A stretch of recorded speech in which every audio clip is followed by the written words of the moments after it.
this video I want to talk about consumption inequality. As you may know, according to the House of Commons Library, there were 28,577 individual insolvencies in England and Wales between January and March 2025. This is a trend that has been increasing since 2002. To better understand inequality through consumption, one must first define what consumption means. Cambridge Dictionary says that it is the act of using, eating, or drinking something. That said, how consumption inequality affects the financially vulnerable in the UK?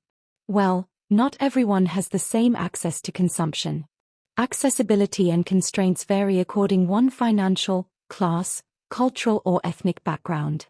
Also, physical, mental, sexual or gender aspects of one's life can create accessibility issues. Consumption. For example, people who have the lowest financial means in the UK may rely on food banks.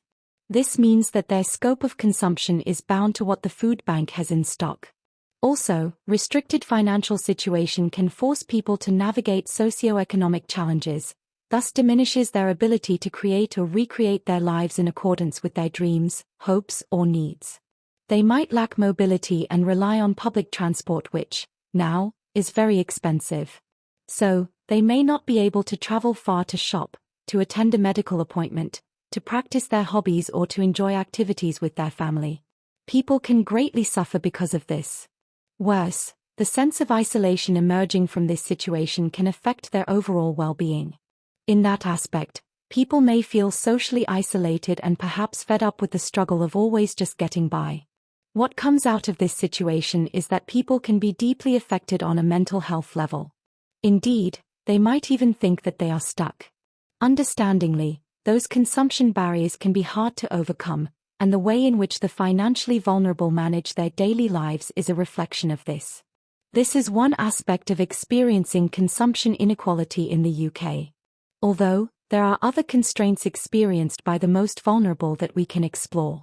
Another way to exemplify consumption inequality in the UK is by detailing how difficult it is for disabled people at the moment.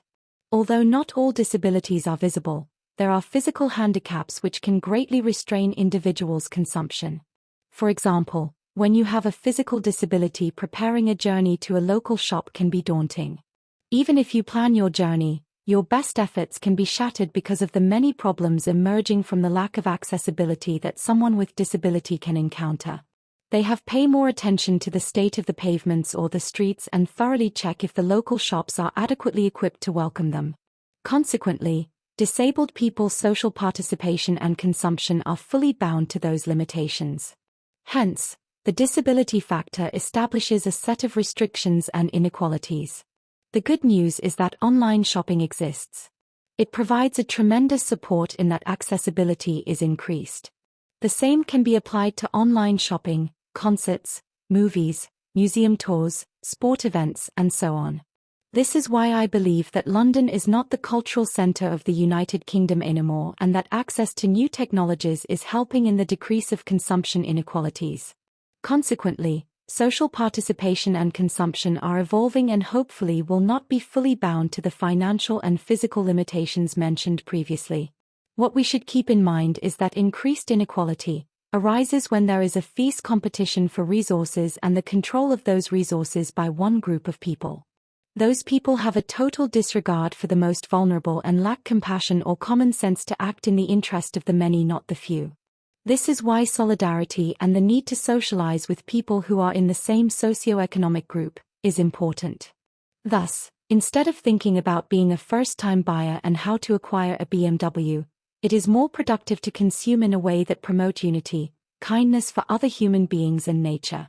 On that note, I end this video by encouraging you to think about donating or volunteering to create a sense of belonging in your community that may not be available elsewhere. Thanks for watching. Like and subscribe as more videos are coming, if I feel like it. Bye and take care for now.